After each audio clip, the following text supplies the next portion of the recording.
আসসালামু আলাইকুম রহমতুল্লাহ। আশা করছি প্রত্যেকে ভালো আছেন। আলহামদুলিল্লাহ।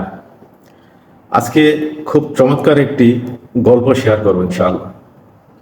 আমরা আজীবন দেখেছি এবং শুনেছি মানুষ ছাগল খায়, কিন্তু এখন যুগের পরিবর্তনে দেখতেছি যে ছাগলে মানুষ খায়।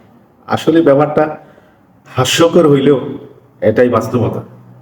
আমরা ইদানিংকালে দেখেছি এক ছাগলে সাদেক কাকুর কোটি টাকার খামার খেয়ে ফেলেছে এবং ইফাতের জীবন তছনছ এবং তার বাবা মতিউরের টাকার গোডাউনে লালবাতি।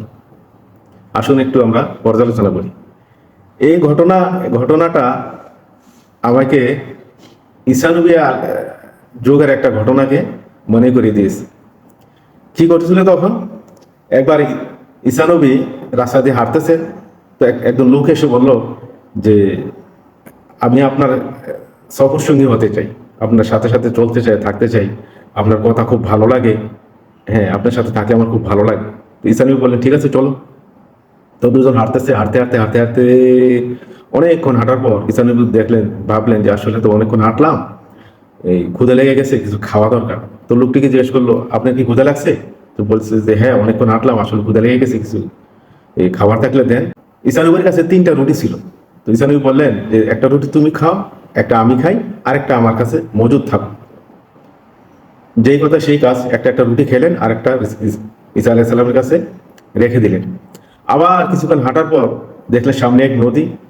ঈসা আলাইসাল্লাম ব্যাগটা এখানে রেখে বললেন যে আমি একটু পানি খেয়ে আসি।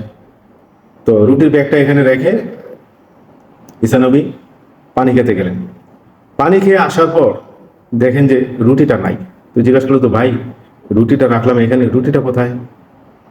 বলছে ওল্লাহে আনা মায়াত্রী, মানে আল্লাহর কসম আমি এই ব্যাপারে কিছুই জানি না। ঈসানী বললেন ওকে ঠিক আছে ফাইন চলো।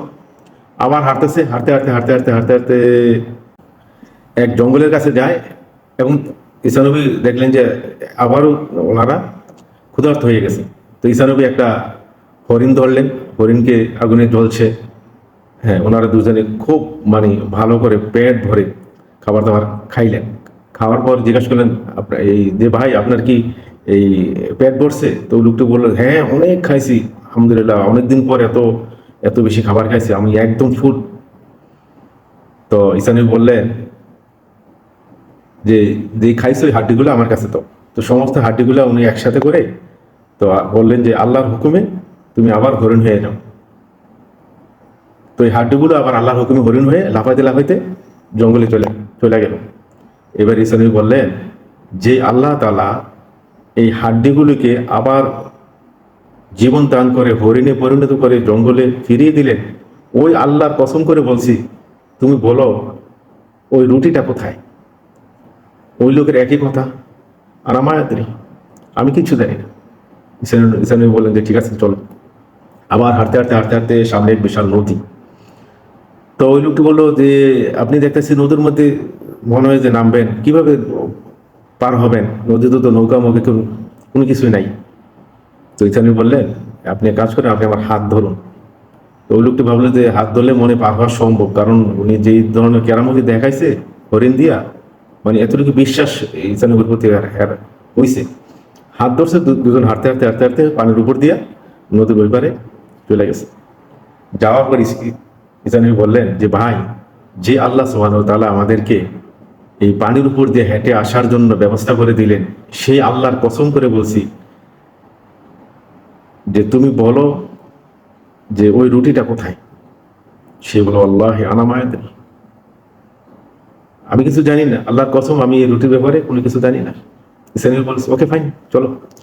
আবার হাঁটতেছে, হাঁটতে হাঁটতে হাঁটতে হাঁটতে এক মরুভূমির মধ্যে যে পৌঁছেছে। তো মরুভূমিতে যাই উনি কিছু বালু একসাথে করলেন, কিছু বালু এমনি 3টা বালুর স্তূপ করলেন। 3টা বালির স্তূপ করার পর বললেন যে আল্লাহর হুকুমে এগুলো স্বর্ণ হয়ে যাও, এবং 3টা বালুর স্তূপ স্বর্ণ হয়ে গেল।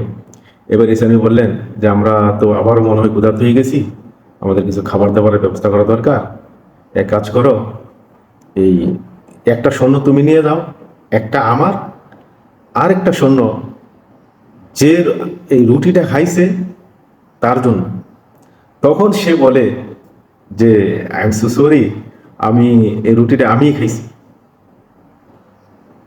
তখন ইসানি বললেন, রুটি তুমি খাইছো শিওর? বলছে হ্যাঁ 100% শিওর, আল্লাহর প্রথম রুটি আমি খাইছি।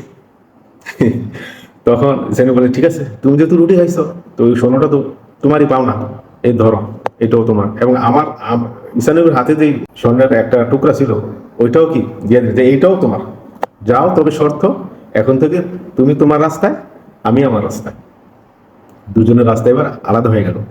তো ওই লোকটা অনেক খুশি যে ওনার সাথে চলতে না পারে আর সমস্যা নেই, আমার কাছে আমি এখন অনেক সম্পদের মালিক, যা অকল্পনীয়, 3টা স্বর্ণের টুকরা বড় বড়। উনি এই স্বর্ণ নিয়ে হাঁটতেছে, হাঁটতে হাঁটতে হাঁটতে হাঁটতে সামনে যাওয়ার পর এক ডাকাত কবলের হাতে পড়ে। তো ডাকাতরা ওনাকে ধরে, ধরার পর উনি বললেন যে ভাই আমাকে মেরো না, আমি তোমাদেরকে অনেক বড় একটা অফার দিতেছি। কি অফার? আমার কাছে এরকম স্বর্ণ আছে, এই ধরো তোমরা 2টা স্বর্ণ নিয়ে দাও, একটা আমাকে দিয়ে দাও, এবং আমি বাজারে যাব, গিয়ে কিছু খাবার দাবার কিনবো, তোমরা অপেক্ষা করো, আমি তোমাদের জন্য খাবার নিয়ে আসবো। তো টাকা দোলার তো মানে আশ্চর্য, এত বড় স্বর্ণ, এরাও খুশি, জায়গা দিচ্ছে। তো উনি বাজারে গেছে, গিয়ে কিছু খাবার দাবার কিনছে, খাইছে, আবার কিছু খাবার নিয়েও হয়েছে, এবং খাবারের সাথে বিষ মিশ্রিত করে নিয়ে আসছে। উদ্দেশ্য এই খাবারগুলো ডাকাতদেরকে দিবে, ডাকাতরা খাবে, ডাকাতগুলো মারা যাবে, ওই 2টা স্বর্ণ টুকরা আবার সে পাবে। নিয়ত ছিল এই। তো একজন ডাকাত বলতেছে আসলে ওনাকে আমরা ছেড়ে দিলাম ঠিক করিনি, এত বড় স্বর্ণ টুকরা, উনি কি আর ফিরত আসবে? আর যদি আসে ওনাকে হত্যা করে আমরা কি করব, ওই স্বর্ণটাও আমরা নিয়ে নেব। তো যেই কথা সেই কাজ, ওই লোকটি বাজার থেকে খাবার নিয়ে আসছে, এবং ওনাকে কোনো ধরনের কথা বলার সুযোগ না দিয়েই ডাকাত দল ওনাকে হত্যা করে ফেলে এবং স্বর্ণটা নিয়ে নিলেন। স্বর্ণ নেওয়ার পর ডাকাত দল মহা খুশি, এবং তারই খাবারও তো আছে, চলো চলো আমরা খাবার গ্রহণ করি।